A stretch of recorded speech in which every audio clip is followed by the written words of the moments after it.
Assalamualaikum warahmatullahi wabarakatuh. Perkenalkan, nama saya Abdul Aziz. Saya mahasiswa bimbingan konseling Islam kelas 3A. Nah, dalam kesempatan ini saya akan membahas materi mengenai gerakan sosial. Oke, gerakan sosial atau mungkin bisa kita sebut dengan gerakan massa. Ini merupakan sebuah fenomena penting dalam sejarah pertumbuhan dan kemajuan sebuah bangsa, khususnya bangsa Indonesia ini. Hampir semua perubahan dan peristiwa besar itu terjadi karena adanya gerakan sosial. Nah, kita bisa ambil contoh runtuhnya masa Orde Baru, kekuasaan rezim pada saat itu bisa runtuh karena adanya gerakan sosial yang dilakukan oleh para mahasiswa. Nah, sehingga sampai saat ini kita bukan Orde Baru lagi, menjadi reformasi, jadi lebih bebas untuk berpendapat. Nah, dari situ kita dapat mengambil kesimpulan bahwa gerakan sosial itu dapat mengubah sebuah tatanan, baik itu politik, baik itu ekonomi, maupun sosial budaya. Dan mungkin dari teman-teman ketika mungkin kita flashback 2019, seringkali mungkin mendengar kata-kata ini, people power. Nah, itu mungkin sering muncul di televisi atau berita-berita ketika saat itu waktu pemilihan presiden.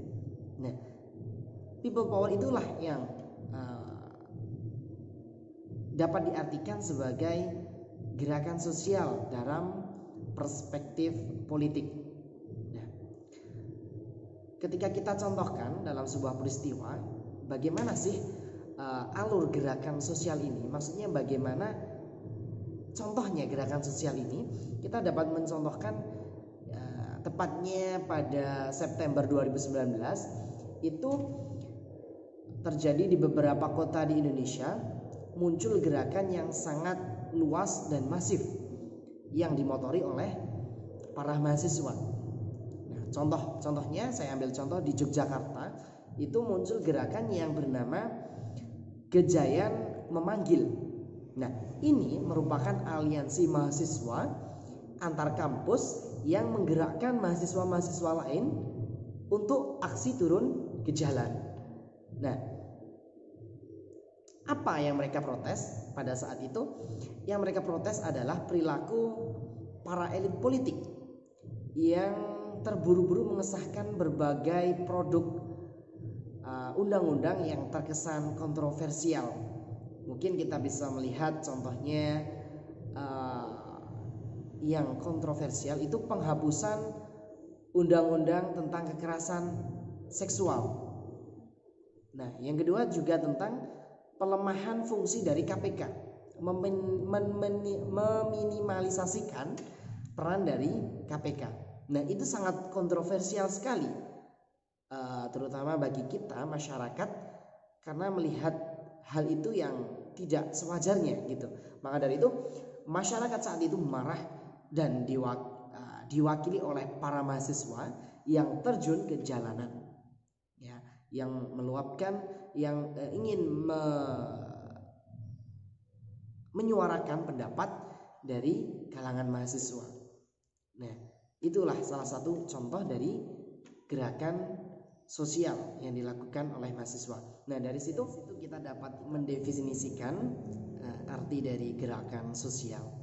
Ya, ketika kita definisikan, gerakan sosial itu sebagai pergerakan yang berupa serangkaian tindakan dengan tujuan yang terencana yang dilakukan oleh sekumpulan beragam contoh kelompok sosial masyarakat, di mana di dalamnya terdapat aktivitas sosial berupa gerakan sejenis tindakan oleh sekelompok orang yang berjumlah banyak atau lingkup yang besar, serta secara khusus berfokus pada suatu isu sosial ataupun politik dengan tujuan untuk mendukung maupun menolak adanya sebuah bentuk perubahan sosial yang terjadi dalam kehidupan masyarakat. Dari definisi tersebut kita dapat menarik sebuah ciri-ciri dari gerakan sosial.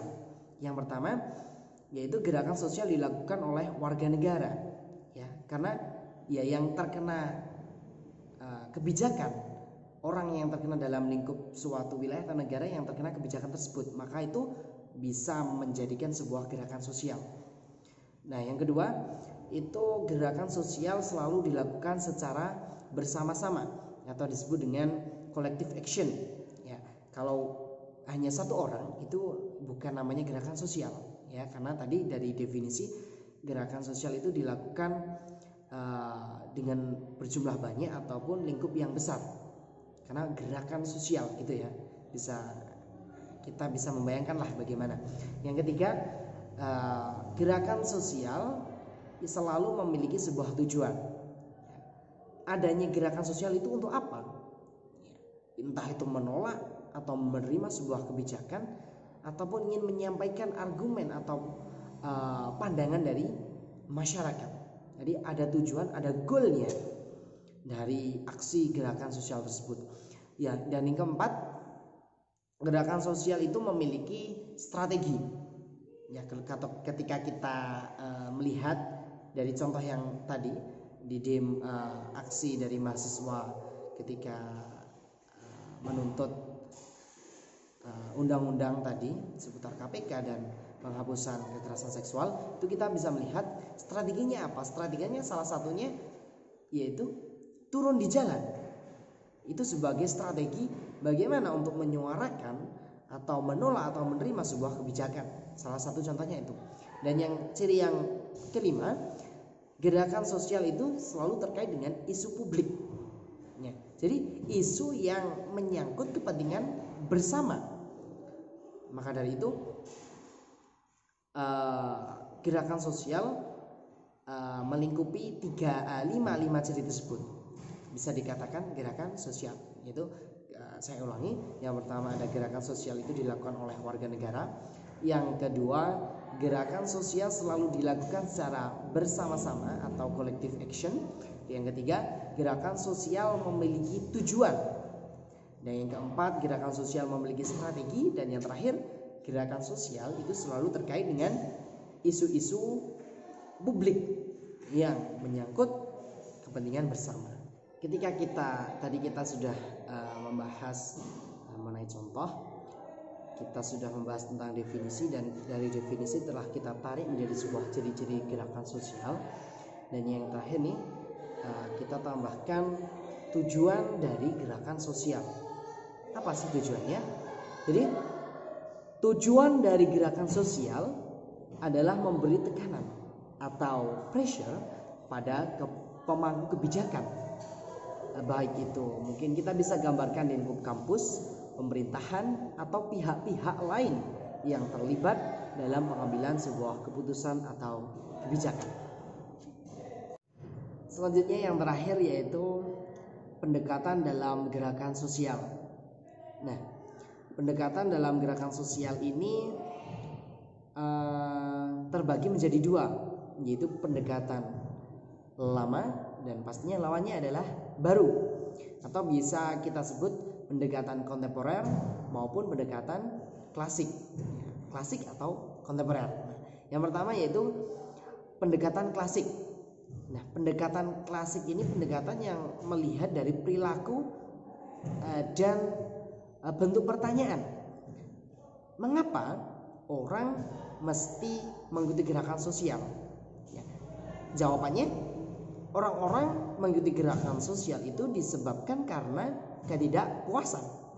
Ya, jadi ketika kita ambil definisinya, pendekatan klasik ini mendeteksi bahwa perilaku atau behavior itu yang melatari mengapa orang bergabung dalam gerakan sosial. Ya, tadi karena merasa mungkin tidak puas dengan kebijakan yang ada. Nah, selanjutnya yang kedua itu pendekatan kontemporer. Nah, pendekatan ini lebih luas lagi daripada pendekatan klasik, karena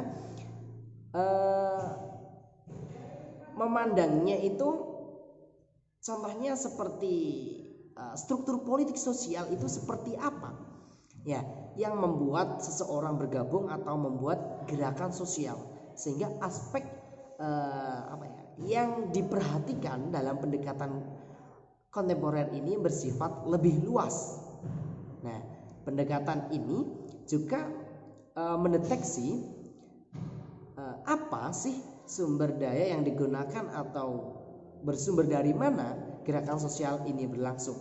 Nah, mengapa ketika kita melihat aksi-aksi di televisi, di berita, itu yang ditanya adalah dari mana? Ya, siapa yang membiayai gerakan tersebut? Yang melatar belakangnya siapa? Yang mendanai siapa? Nah, hal ini memang cocok dengan ciri-ciri gerakan sosial kontemporer, ya, karena sumber daya adalah kunci dalam sebuah gerakan. Nah, dari semua pembahasan tadi ada 3 yang harus kita garis bawahi. Yang pertama, gerakan sosial adalah soal power. Ketika kita melihat contohnya tadi, bahwa gerakan sosial ini dapat merubah suatu tatanan, gerakan sosial ini dapat merubah suatu kebijakan. Maka dari itu yang pertama yang kita garis bawahi adalah gerakan sosial adalah soal power atau kekuatan. Yang kedua, gerakan sosial itu memiliki ciri. Ya, tadi ada 5 cirinya. Yang pertama ada apa? Gerakan sosial dilakukan oleh warga negara.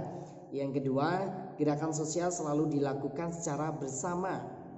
Yang ketiga, gerakan sosial selalu memiliki tujuan. Yang keempat, gerakan sosial selalu memiliki strategi. Dan yang kelima, gerakan sosial selalu terkait dengan isu-isu publik atau isu yang menyangkut kepentingan bersama.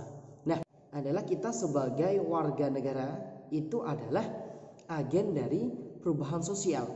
Nah, maka dari itu ketika kita menemukan permasalahan dalam keseharian kita bisa menginisiasi sebuah gerakan bersama yang berupaya untuk melakukan penyelesaian terhadap masalah tersebut.